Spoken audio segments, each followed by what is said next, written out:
Raidījumu atbalsta Veselības centrs 4 un medicīnas sabiedrība ARS.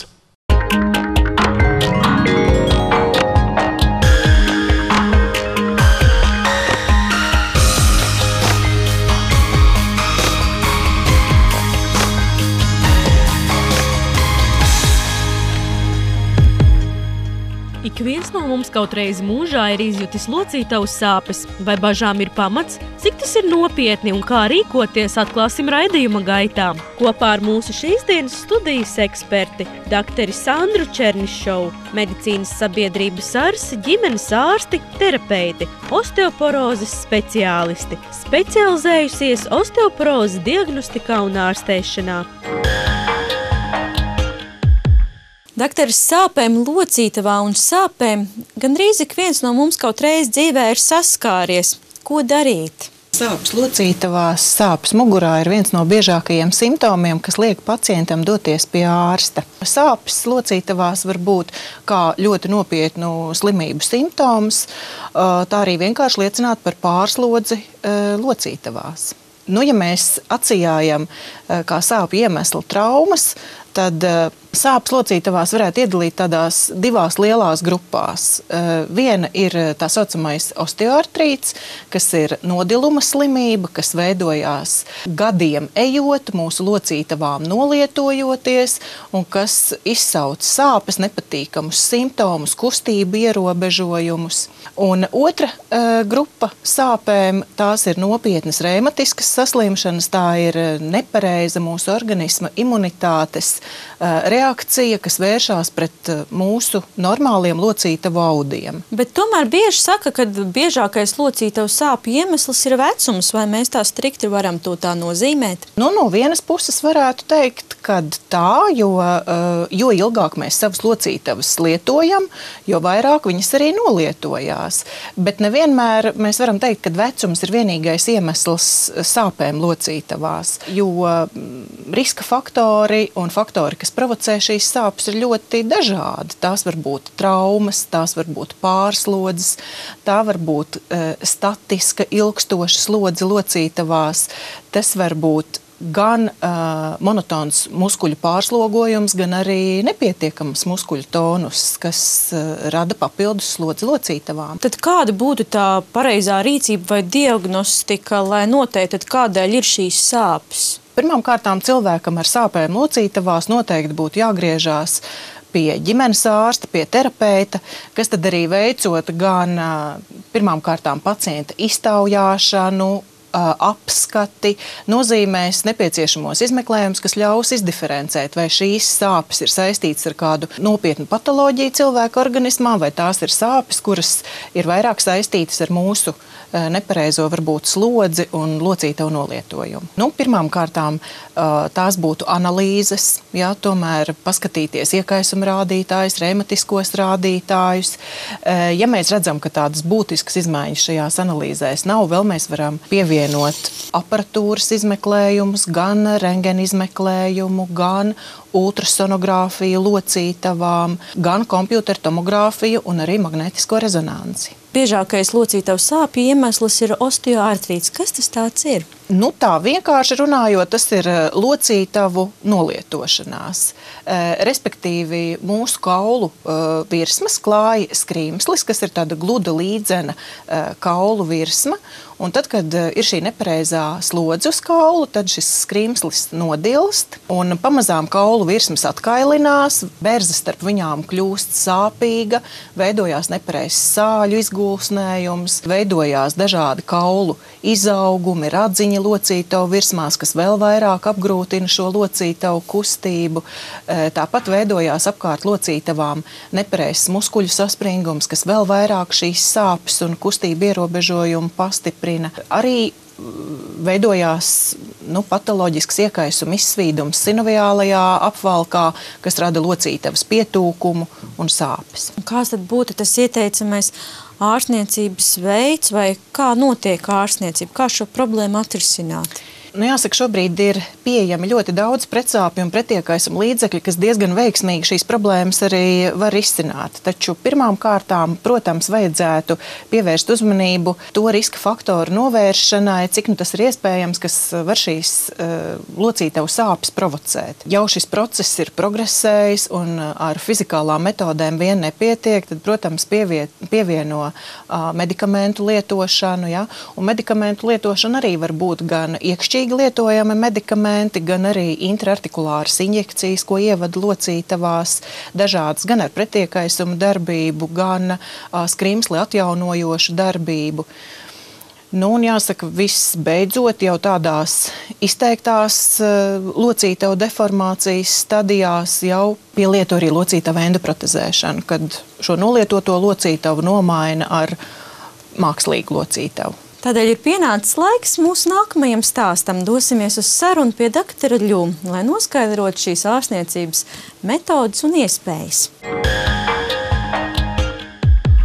Kā viena no sāpju mazinošajām un sākotnējām ārstniecības metodēm tiek rekomendētas intraartikulārās injekcijas, jeb kā tautā saka, blokādes.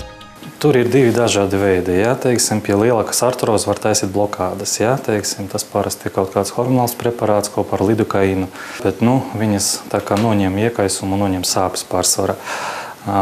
Otra grupa ir tā saucamā hyaluronidāzes preparāti, ko veids tādiem vairāk jauniem, aktīviem pacientiem pie nelielas artrozes. Tikko es veicu, intraartikulāru injekciju ar hyaluronskābi. Parasti es to veicu tādā gadījumā, kad pacientiem ir neliela vai sākuma artroze, kur vēl tie skrimšļi, nav tik stipri bojāti un it kā var atjaunoties, varbūt pat, ievadot šitas zāles. Taču gadījumos, ka skrimšļi ir ļoti bojāti, cilvēks jūt neciešamas sāpes patstāvīgi, nespēja vairs pārvietoties bez palīgierīcēm, ir jāveic operācija. Jā. Locītava ir bojāta, tur mehaniski nodila skrimslis un kauls. Līdz ar to tiešām vienīga metode ir tā endoprotezēšanas operācija, ko biežāk taisa ceļa locītava, gūžas locītavai, retāk varbūt pleca locītavai. Kā var teikt, tā ir ceļa locītavas endoprotēze. Ceļa locītava sastāv no 4 kauliem, var teikt, bet nomainīt tika virsma 2 kauliem. Tas ir ciskas kauls, kur iet šita daļa. Viņu iecementē. Kaula, un tā ir daļa, kura iet lielajā lielkaula apakšē. Un pa starpu šeit ievietojas inserts, un tā viņa darbojas pie kustībām. Pēc operācijas, kuras laikā gūžas vai ceļa locītava tiek aizstāta ar mākslīgu locītavu, izzūd sāpes, un pateicoties mākslīgai locītavai atjaunojas kustīgums. Kā rīkoties situācijās, kad par locītavu sāpēm sāk sūdzēties jauni cilvēki un arī bērni? Protams, ja par sāpēm locītavās sūdzās jaunieši, bērni, tad tas var liecināt par kādu nopietnu problēmu organismā. Tāpēc noteikti ir jāgriežās pie ārsta, jo skaidrs, ka bērnu vecumā vēl runāt par locītavu nodilumu tā kā nebūtu īsti vietā. Un kas attiecās uz reumatiskajām saslimšanām, tad te ir jāpatur prātā, ka locītavu sāpes var būt tikai viens no simptomiem, jo šīs reumatiskās saslimšanas skar ļoti daudzas orgānu sistēmas, kas ļoti būtiski ietekmē kopējo organismu stāvokli, bet pirmie simptomi var būt tieši sāpes locītavās. Tādēļ dosimies uz sarunu pie reumatologa, lai noskaidrotu, par ko var liecināt šīs reumatiskās saslimšanas un kas ir arī artrīts. Artrīts, tas nozīmē, ka tas ir locītavu iekaisums ar visām no tām izējošām sekām. Tā tad ir locītavas pietūkums, ir varbūt locītavas apsārtums, varbūt sāpes, varbūt kustība ierobežojums. Un artrīti var būt dažādas etioloģijas artrīti. Ir artrīti, kas var būt strutaini, saistīti ar strutaino infekciju. Varbūt artrīti, kas, kā mēs viņu saucam, reaktīvi artrīti, kas saistīti ar citu infekcijas slimību, un viņš jau veidojās kā reaktīvs pie šīs infekcijas slimības. Tad artrīti var būt tādi, kas skar pavisam citu orgānu sistēmu, un tikai viens no šīs slimības izpausmes tādiem simptomiem. Artrīts var būt pie cukurdiabēta, artrīts var būt pie vairogdziedzeres slimībām, Ar artrītu mēs varam sastapties arī onkohematoloģijā, kuņģa zarnu trakta slimībām, krona slimība, čūlēnais kolīts, kad artrīts ir vienkārši šīs slimības tikai viena komponente. Un tad tāda smagākā artrītu grupa ir tie saucamie juvenīlie idiopātiskie artrīti, jeb hroniskie jauniešu artrīti, kur pats nosaukums jau norāda, ka šī slimība skar bērnus, tātad līdz 16 gadu vecumam, un idiopātisks norāda to, ka šīs saslimšanas pilnībā etioloģiskais moments nav zināms, nav skaidrs. Un mēs zinām, kad šobrīd ir tāds valdošais uzskats par to, ka tā ir tomēr ģenētika, ka tās ir ģenētiski pārmantotas saslimšanas, un saskaroties ar kādu nelabvēlīgo faktoru, vai tā ir slimība, vai tā ir trauma bērniem, vai stresa situācija, organisms tiek izgrūsts no šī līdzsvara, un šī slimība manifestējās, ja parādās savā klīniskā izpausmē. Idiopātiskam juvenīlam artrītam ir arī 7 apakštipi, un katrs no viņiem ir ar savu klīniku, un katram no viņiem ir arī sava ārstēšanas tādas īpatnības. Ja mēs runājam par idiopātisko juvenīlu artrītu, tad šī saslimšana, diemžēl, var bojāt ne tikai locītavas, viņa var bojāt visus orgānus, kurie iet saistaude, var bojāt acis, var bojāt nieres, var bojāt arī sirsniņu. Neārstētos gadījumos, ja pie ļoti tādas agresīvas slimības formas, var veidoties iekšēji orgāni, visbiežāk nieru amiloidoze, un kas beidzās ar nieru nepietiekamības ainu. Tāpēc ļoti būtiski, zinot visus šos momentus, ļoti būtiski ir šo slimību agrīni diagnosticēt, agrīni uzsākt ārstēšanu, specifisku ārstēšanu atkarībā no tā artrīta tipa. Tādējādi mēs varētu šos slimniekus ievest tādā stabilā, ilgstošā remisijā, uzlabot viņu dzīves kvalitāti un pasargāt viņus no invalidizācijas. Reumatoloģiskās slimības ir viens no biežākajiem iemesliem, kādēļ pacients apmeklē ārstu, taču joprojām sabiedrībā valda vairāki mīti par reumatīdajām slimībām, ko apliecināja arī doktere Rute Šantere. Reumatoloģijā, diemžēl, ir daudz mītu, kurus man gribētu šodien apgāst. Un pirmais mīts ir tas, ka ar reumatoloģiskām slimībām principā slimo tikai pieaugušie un pat vecāku gada gājuma cilvēki. Šis mīts ir pilnīgi nepareizs, jo, diemžēl, ar visām reumatoloģiskām slimībām, ar kurām slimo pieaugušie, slimo arī bērni. Protams, varbūt citā procentuālā sastāvā. Privilēģija varbūt pieder osteoartrītam un spondiloartropātijām pieaugušiem cilvēkiem, bet, diemžēl, arī mēs pusaudžu vecumā ar šīm problēmām saskaramies. Otrs mīts ir tas, kad uzskata bērniem locītavu sāpes, ka tās ir augšanas sāpes, un principā viņas pāries pašas no sevis, un nekas nav jādara. Arī šis mīts nav pareizs, jo, diemžēl, augšanas sāpes ir tāds termins bērnu reumatoloģijā, un šīs sāpes bērniem var būt, bet tās nekad neskar locītavas, tas skar garos stobra kaulus.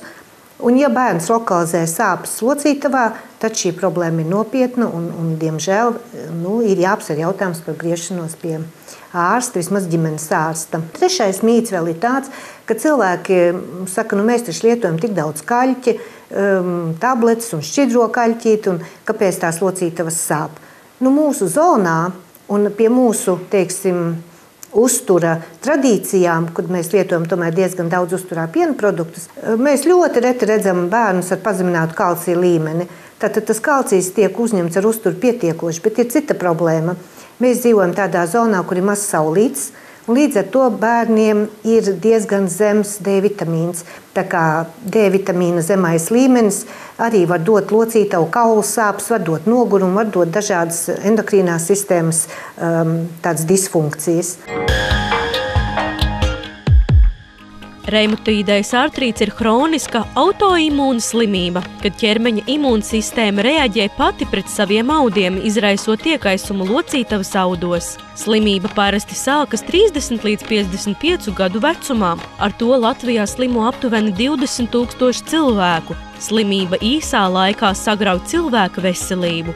Ir zināms, ka ir arī ģenētiska predispozīcija, ka noteikta gēna nesoši pacienti biežāk saslimst ar šo slimību nekā citi cilvēki. Viena no situācijām, kad būtiski mainās imūnais status, tā ir grūtniecība. Un diezgan daudz reumatoīdā artrīta pacientu ir jaunajām māmiņām pēc bērna piedzimšanas. kad viņas atnāk ar sūdzībām par sāpēm sīkajās pirkstu locītavās, par rīta stīvumu, par locītavu pietūkumu. Un patiešām izrādās, ka viņām ir šis reumatoīdais artrīts, kas jo agrāk diagnosticēts, jo labāk, jo jāārstē visu mūžu. Slimības sākumā iekaisums skar locītavas, tās sāpes ir pietūkušas, reizēm apsārtušas. Naktīs un no rītiem locītavās vēro stīvumu, kas dienas laikā mazinās vai pat izzūd. Reumatoīdā artrītes slimības laikā pacientam ir nespēks, nogurums un sajūta, ka esi slims. Reumatoīdais artrīts visvairāk bojā plaukstu, roku, plaukstas pamatnes locītavu un sīkās locītavas, kas mums te ir starp falangām. Tas ir galvenokārt simetrisks, sīko locītavu pietūkums un sāpes abās rokās. Reumatoīdā artrīta gaita ir saistīta ar sāpēm, kas būtiski grauj cilvēka dzīves kvalitāti. Slimības uzveikšanā primārā loma ir saulaicīgai diagnostikai. Reumatoīdā artrīta diagnoze var tik uzstādīt, uzklausot pacienta sūdzības, veicot vispārēju ķermeņa apskati, saņemot analīžu rezultātus un radioloģiskos izmeklējumus, kā rentgenu abām plaukstām un abām pēdām, un, ja nepieciešams, arī ultrasonogrāfiju vai retākos gadījumos magnētiskās rezonanses izmeklējumu locītavām. Reumatoīdā artrīta ārstēšanai, tāpat kā citu autoimūnu ārstēšanai, Latvijas Reumatologu asociācija ir izstrādājusi vadlīnijas un ir noteikts algoritms, kā mēs sākam ārstēt un principā kā vajadzētu sākt ārstēt visiem reumatologiem. Jo pirmkārt tas atvieglina reumatologu darbu, jo tev priekšā jau ir špikers, un otrām kārtām tas unificē vienas specialitātes darbu valsts ietvaros. Ja? Un līdz ar to var veikt pareizāku datu analīzi, ja visi strādā vienādi. Lūk, un tas pirmais medikaments, ko mēs izmantojam pacientiem, ir metotreksāts. Pacienti, kas slimo reumatoīdu artrītu, to ļoti labi zina. Tas ir pirmais medikaments. Medikamenta efektivitāti pēc dažādiem rādītājiem mēs nosakam ik 3 mēnešus, un ja tā medikamenta efektivitāte nav, mēs nomainām uz nākošo medikamentu, uz nākošo. Teiksim, gada laikā, ja nav efektivitāte ne uz viena tā saucamajiem sintētiskajiem bāzes medikamentiem, tad ir indikācijas pārslēgšanai uz bioloģiskiem medikamentiem. Ja pacienti neārstējas ilgstoši visu mūžu, regulāri, ar lielākām vai mazākām medikamentu devām atkarībā no slimības gaitas, vienkārši notiek progresējoša sīko pirkstu locītavu deformācija. Ir šie visi āķveida pirksti un, var sakot, iet bojā sīkās locītavas, un cilvēks vienkārši pienāk brīdis, ka viņš pat sevi nevar apkopot. Bet reumatoīdais artrīts ir sistēmiska slimība. Un, ja netiek ārstētas saulaicīgi locītavas, tad līdzās šīm milzīgajām deformācijām un teiksim, sadzīves problēmām, darba problēmām pievienojas vēl klāt iekšējo orgānu bojājumu. Un pirmām kārtām tās ir nieres, kas nes sev līdz, protams, paaugstinātu asinsspiedienu. Otrām kārtām tā ir sirds, kas var izraisīt sirdskaitas un arī miokarda infarktu. Marika mums sacīja, ka sadzīvot ar reumatiskām slimībām ir jāiemācās. Tas nav viegli, bet tikai kaut ko aktīvi darot varam palīdzēt sev justies labāk. Saprotams, ka reizēm ir grūti saņemties un negribas darīt iten neko. Ņemot vērā savu personisko pieredzi ar slimību, Marika nolēma palīdzēt arī citiem cilvēkiem, kas sirgst ar reumatoīdu artrītu, un tā 1999. gadā tika dibināta biedrība. Galvenais mērķis ir pacientu izglītošana, sniegt informāciju dažādu par medikamentiem, par diagnozēm, par ārstēšanām, par tradicionālām ārstēšanām, par netradicionālām. Sociālās aktivitātēs, izvilkt no mājas, sniegt alkoni, teikt, tu neesi tāds viens pats, un mēs kopā varam. Un mums ir nodibināts arī reģionālās nodaļas Liepājā, Cēsīs, Jēkabpilī, Jelgavā. Ārstniecībā neatsverama loma ir arī fiziskajai terapijai. Reumatoīdā poliartrīta pacients sastāv lielāko to pacientu grupu, kas izmanto fizikālās terapijas metodas savā ārstēšanā. Un, ja mēs runājam par pārējām pacientu grupām, tad otra liela grupa ir, kas nosacīti skaitās pie reumatiskajām saslimšanām, tie ir osteoartrīti, jeb tā saucamās deformējošās artrozes. Tā kā pacientu lielākās sūdzības ir sāpes, fizikālā terapija sniedz atvieglojumu, un šīs procedūras ir nesāpīgas. Mums ir gaismas terapijas ierīces, teiksim, kvarts jeb kalnu saule tiek izmantot šo slimību ārstēšanā. Izmantojam lāzerterapiju, lāzeru un magnētterapiju kombinētu. Ir tāda ierīce kā bioptrons. Tad ir visādas augstfrekvences ierīces kā UVC, medicīniskie mikroviļņi, kuras, starp citu, ļoti labi palīdz reumatiskām saslimšanām. Tad ir dažādas strāvas veidi, elektroforēzes, amplipuls terapija, ultraskaņu izmanto un arī parafīnozakrīta aplikācijas un dažām slimībām arī ūdensdziedniecības procedūras, galvenokārt zemūdens masāžu. Iekaisīgām slimībām, reumatiskām iekaisīgām slimībām mēs izdalām, rupi runājot, divas galvenās fāzes. Iekaisīgā fāze, jeb eksudatīvā un proliferatīvā, jeb, teiksim, tā deģenerācijas rētošanas fāze.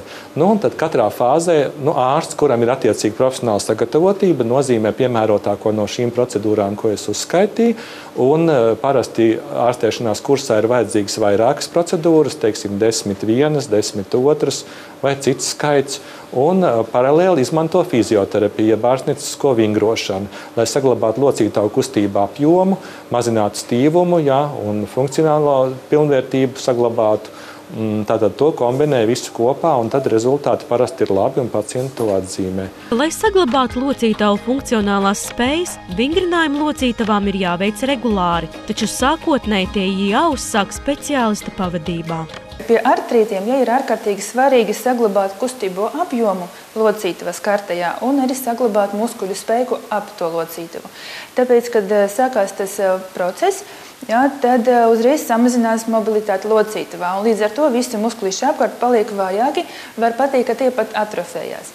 Un tas uzreiz samazina dzīves kvalitāti, tas uzreiz traucē ikdienas aktivitāšu veikšanu, un līdz ar to mums ir ļoti svarīgi strādāt ar visām šitām problēmām kopumā.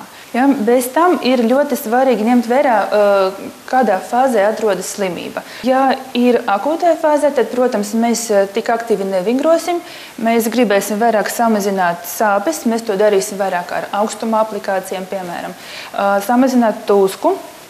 Arī ar augstumu mēs varam. Tad arī ir ieteicams miers. Tad, kad jau ir tā slimība ir remisijā, kad nav pietūkuma, locītava nav sāpīga, arī ir vairāk vai mazāk kustības ir pilnāka apjomā, tad mēs varam jau runāt par aktīvākiem vingrumiem, kā piemēram dotajā brīdī. Mēs strādājam aktīvi ar visām locītavām. Mēs aktīvi nodarbojamies ar muskuļu stiprināšanu ap locītavu. Tas ir otrs, tad mēs arī cenšamies, protams, maksimāli atjaunot kustību, ja tā ir samazināta, kā arī mēs veicam arī pacienta, izglītošanu. Kas viņam būtu ieteicams, un kas no otras puses, ko mēs viņam neieteiktu darīt. Cilvēkiem, kas slimo ar reumatoīdu artrītu, ir jāiemācās sadzīvot ar šo slimību, jāiemācās saprast organisma teiktais, jāapgūst medikamentozo un nemedikamentozo metožu iespējas dzīves kvalitātes uzlabošanā. Tas ir labākais veids, kā slimnieks pats sev var palīdzēt. Esam devuši jums labus padomus, kā saulēcīgi parūpēties par savu veselību, tādēļ esi vērīgs. Paldies, ka bijāt kopā ar mums un uz tikšanos jau nākamā sestdiena.